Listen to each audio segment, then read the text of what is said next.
Hey, Shalom, Shalom. Let's start off souls by giving no praise to Yahweh Hashem, El Shah, Hashem, Kadash, that belongs to the apostles, GMS, and honest brothers in the work of the Most High in truth and sincerity.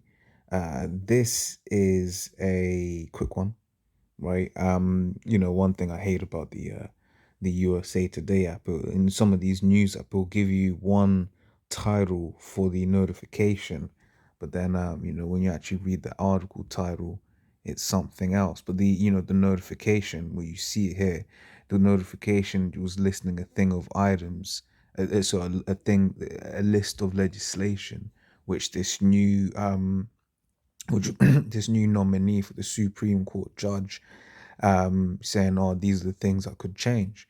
Right, and what's first on the list? Abortion. It says Ginsburg was a firm supporter of reproductive rights, right? So she was about killing children, right? Voting most recently to block laws in Texas and Louisiana that would have imposed restriction on abortion clinics, forcing many to close.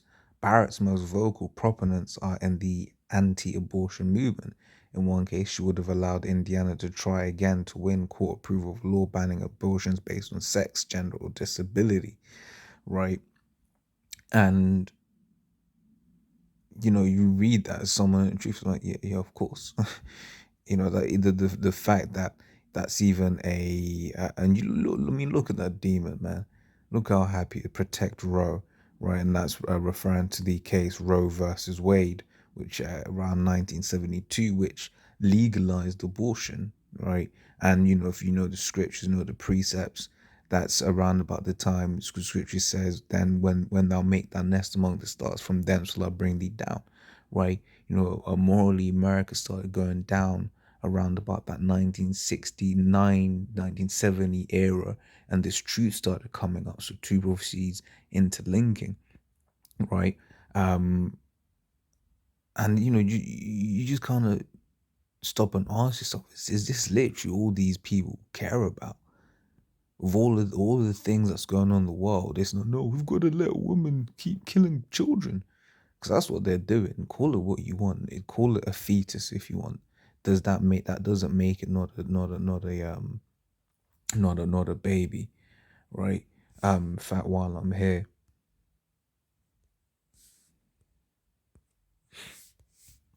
this is Second Maccabees 7, I think, around. Oh, come on. No, didn't expect that to work. Second Maccabees 7:22 says, "I cannot tell how he came into my." So this is the story of the mother and her seven sons who were killed by, I believe, Antiochus Epiphanes, right?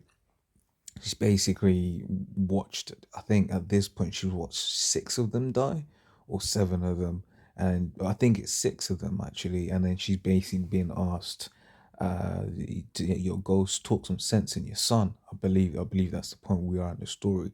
It's a very good read, this particular story.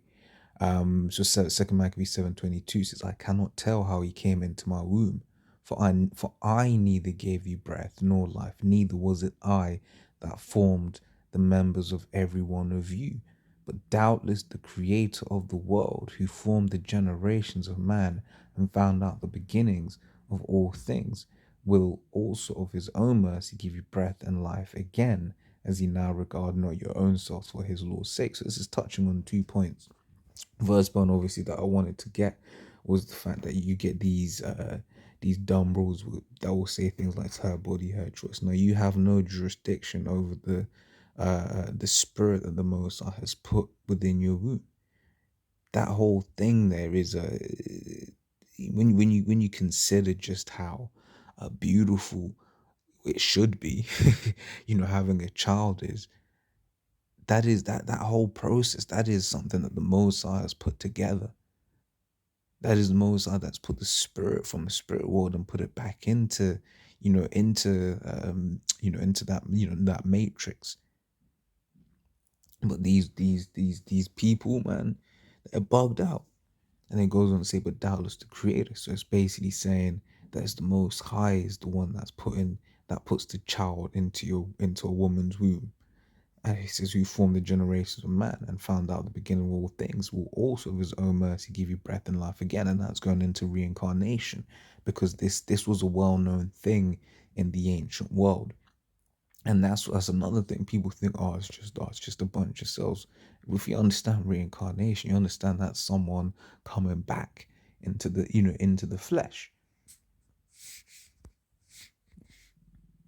This is Jeremiah 1:5. It says, before I formed thee in the belly, I knew thee. Straight cut.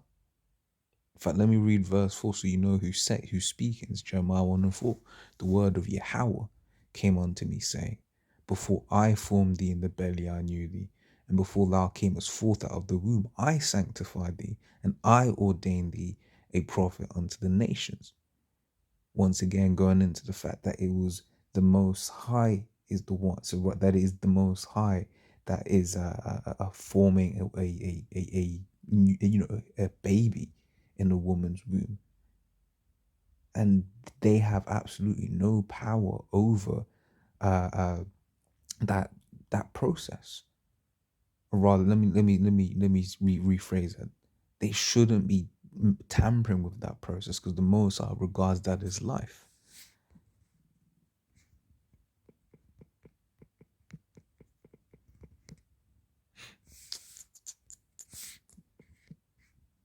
This is Exodus 21:22. If men strive and hurt a woman with child, so that her fruit depart from her, and yet no mischief follow. So let's say you get two men, they're fighting, they're going rockers, and there's a pregnant woman there, and he accidentally punches her or whatever. He punches her and basically causes issues with the baby. So that her fruit depart from her, and yet no mischief follow. He shall surely be punished, as the woman's husband will lay upon him, and he shall pay as the judges determine. So basically, nothing bad happens, then there's a penalty to pay. But it says, however, and if any mischief follow, then thou shalt give life for life. Why? Because the Most High considers that life. So if a woman is pregnant, according to the scriptures, if a woman is pregnant and you you accidentally punch her or whatever, and she loses that baby, then what does the scripture say? Life for life, because the Most High considers that life. But what do these people say? No, it's just a fetus. It can't survive. And I was meditating on that. Yo, I don't know if you've ever seen babies, but babies can't survive after they've been born out the womb either. Right, you can leave a baby in a cot with food, right, water, and a change of diapers, right? It's still gonna die. Why? Because babies need looking after, whether they're in the womb or outside the womb. They need looking after for the first couple of years of their life. They can't do shit, right? They literally can't do shit.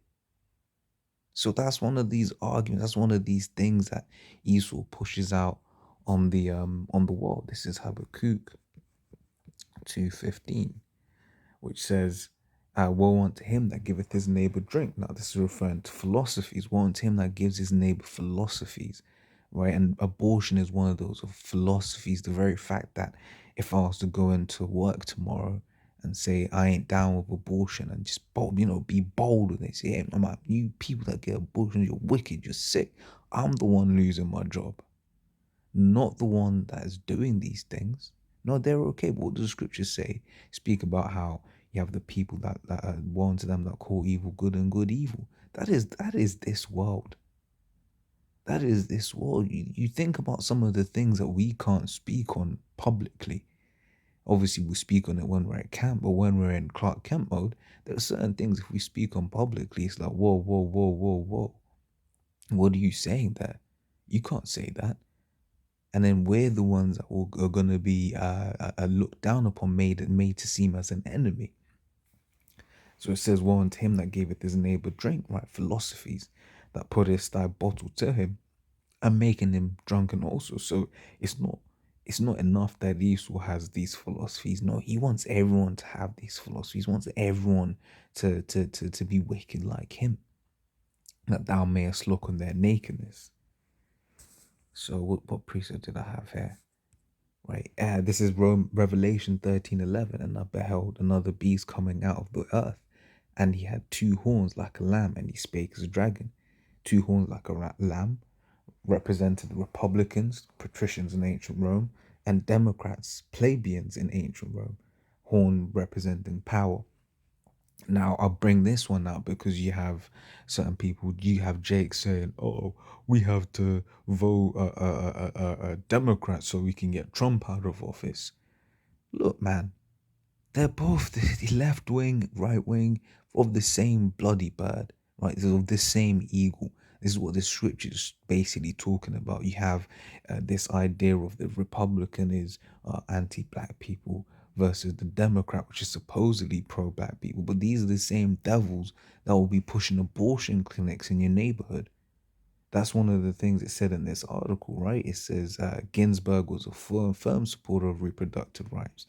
Now, I don't know which way she leaned on a political scale, whether she was quote Democrat leaning or quote Republican leaning, because obviously a judge isn't. I don't believe because I think that's one of the things that they were saying about this Amy woman, that she's says Amy Barrett, a Catholic law professor and a Court of Appeals judge, is President Donald Trump's pick for his third Supreme Court nomination.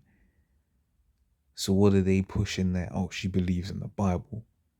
That's what they should hit. Not Amy Coney Barrett, law professor, court of appeals judge, and advocate Catholic. No, that was the first thing they noticed, the way they wrote that Amy Barrett, a Catholic, not Amy Barrett, because you got to understand, these are the same devils that will say, why do men never want to talk about our achievements? Here it is. She's a law professor and a court of appeals judge. Surely that should be the first thing they push. Well, if they want to be pushing all of this progressive, which poor progressive, that's witchcraft, because Esau makes it seem like being wicked is somehow an enlightenment, but actually, the heathens were doing the same thing. This is Wisdom 12:5. And also those merciless murderers of children and devourers of men's flesh and feasts of blood. And nowadays this can be used in reference to abortions, because when you really look at it and understand what is going on in abortion, that is a wicked, vile shit. And you have women that have had multiple.